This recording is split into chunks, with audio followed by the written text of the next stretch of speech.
الحمد لله رب العالمين والصلاة والسلام على أشرف الأنبياء والمرسلين محمد بن عبد الله وعلى آله وصحبه أجمعين وبعد السلام عليكم ورحمة الله. Chers frères et sœurs, mesdames et messieurs, je m'adresse à vous pour faire cette vidéo qui sera relative à la sortie de Makanera Kake la semaine dernière du côté de Nzerekore, où il a invoqué les citations religieuses, coraniques, parfois d'ailleurs bibliques, pour assouvir ses fins politiques. Donc, je fais cette vidéo d'abord pour deux raisons. Première raison, je lui ai vu après cette vidéo, après ce discours tenu à Nzerekore, tenter par deux fois de se défendre. La première fois, une défense, une réplique qu'il a eu à faire générale à l'endroit de tous ceux qui lui ont critiqué. Derrière ça, il en a fait une autre, particulièrement rivée aux grands médias du pays, à Dafo Média et Lamine Girassi en personne.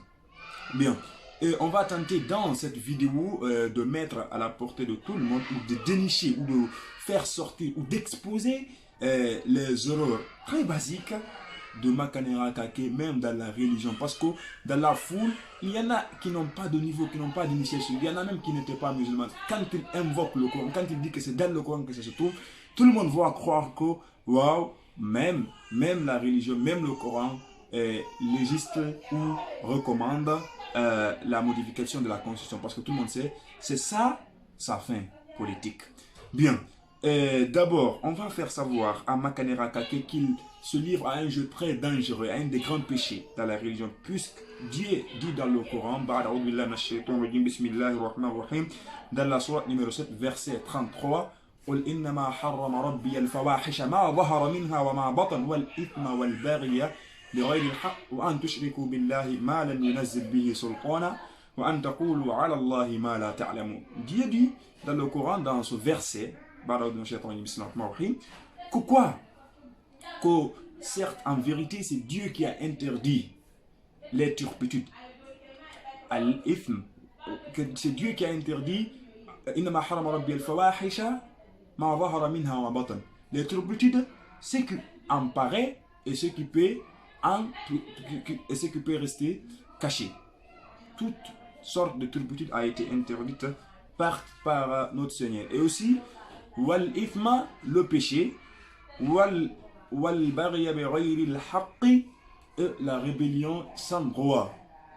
Wa an tushriku billahi ma lam yunzil bihi sultana, et d'associer à Allah ce sur quoi il n'a fait descendre aucune autorité. Wa an taqulu ala Allahi ma la ta'lamun, de dire contre Allah ce dont vous ne savez pas. Voilà.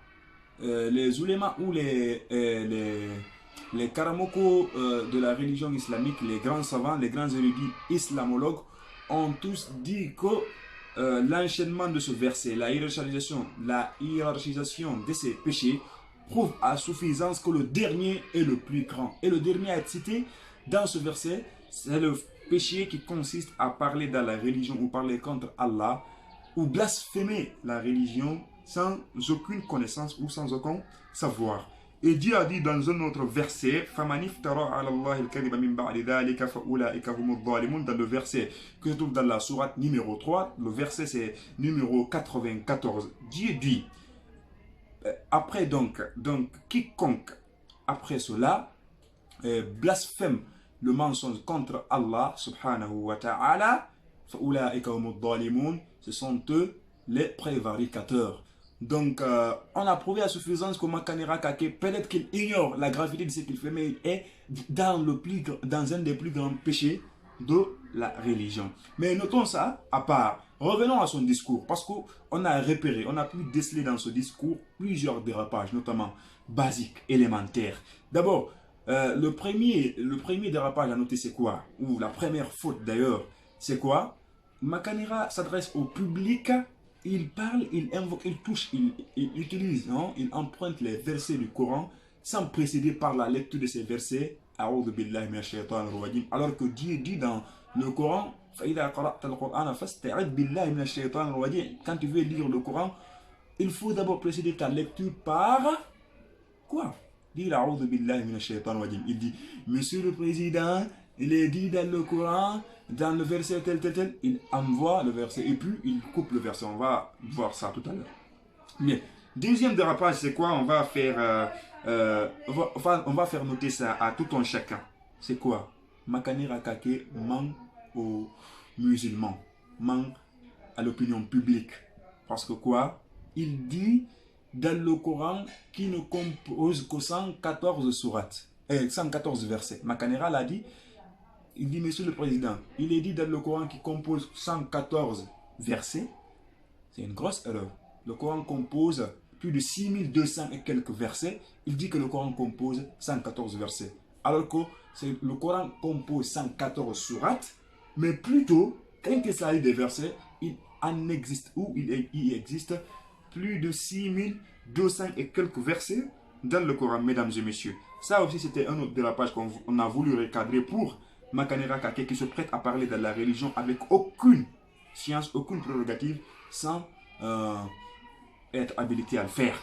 Parce qu'il peut être nourri, je ne sais pas, une ambition politique, mesdames et messieurs. C'est quoi aussi le troisième dérapage? C'est quoi?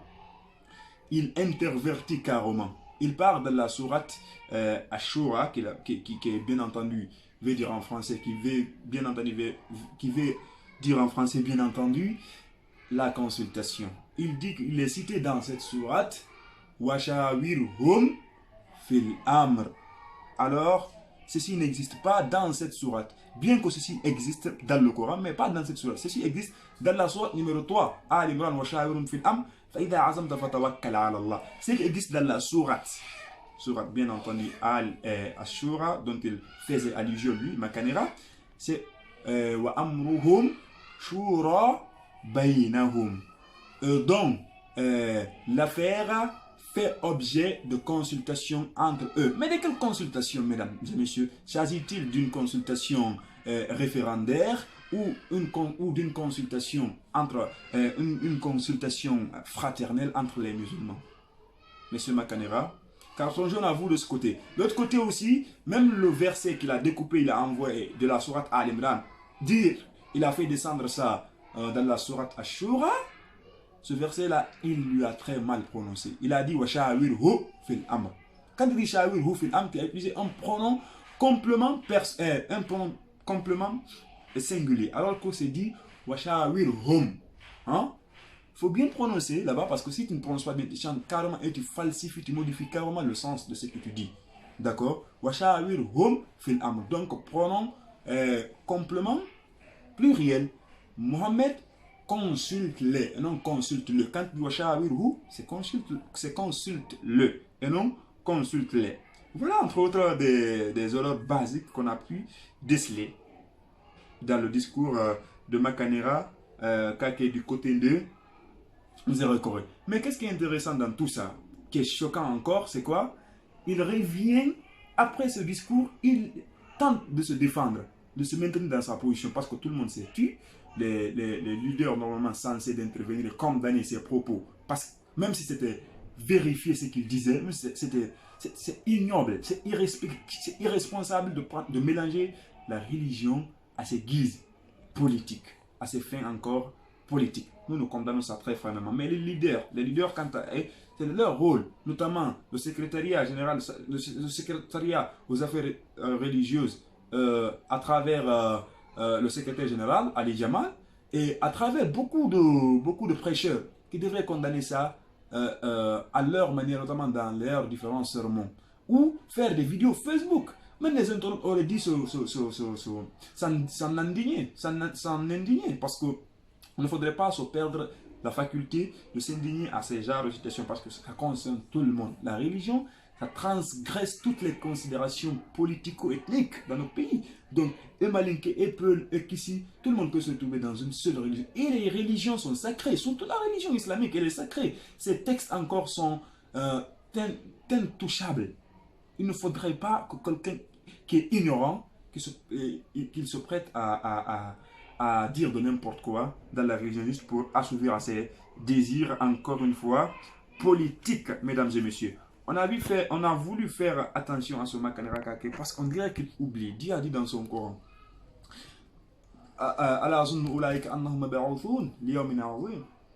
Ceux-ci ne pensent-ils pas qu'un jour qu'ils seront rétribués pour un grand jour et ils seront demandés de ce qu'ils ont fait? Makanera, arrête, cherche ton calcul politique ailleurs.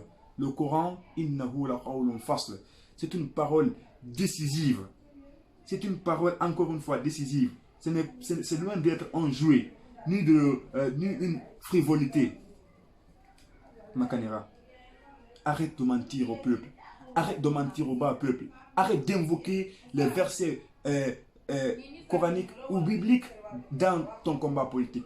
Généralement, c'est le plus faible, ceux qui manquent d'arguments politiques, d'arguments économiques pour se faire valoir ou faire valoir leurs idées, qui font recours généralement à la religion. Sinon, on t'a connu, toi, pour qui? Pour juste un homme politique, quoi. Et derrière ça, tu viens attaquer les gars des grandes villes qui ont tenté de te recadrer. Hein? Ils n'ont rien fait de mal. Ils ont tenté de condamner, selon leur manière, qui est propre, parce que c'était tout à fait décalé, quoi. Hein? Avec des preuves à l'appui, Tamba avait tenté de prouver que ce que tu étais en train de dire n'avait rien à voir avec la Constitution. Et derrière ça, tu réagis. Et tu dis que Lamine ne connaît rien dans la religion, je sais pas, il n'a pas le droit, il n'a pas le pouvoir de te corriger en religion. D'accord, chapeau à lui, parce que lui, c'est par respect et par honneur et par éducation qu'il le fait. Parce qu'il sait qu'il ne faut pas s'ingérer dans la religion sans science. Il ne sait pas de le faire. Et toi, tu le fais. Il tente de te recadrer que c'est mauvais. Et tu le lances des pics, soi-disant qu'il n'a pas son diplôme. Mais il est heureux qu'il ait son diplôme. Supposons que cela soit vrai, qu'il n'a pas eu son diplôme de baccalauréat. Hein? Mais il est heureux, il vit décemment. Il emploie plus de 300 jeunes. Hein? Il donne de l'espoir à la jeunesse. Mais pourquoi on sert ça, le bac, si ce n'est pour avoir une vie heureuse? Et toi, jusqu'à présent, pour gagner ta vie, il te faut vendre ta dignité. Il te faut vendre même ta religion pour le faire. Honte à toi, Makanera. Franchement, j'ai envie de... Non, je suis...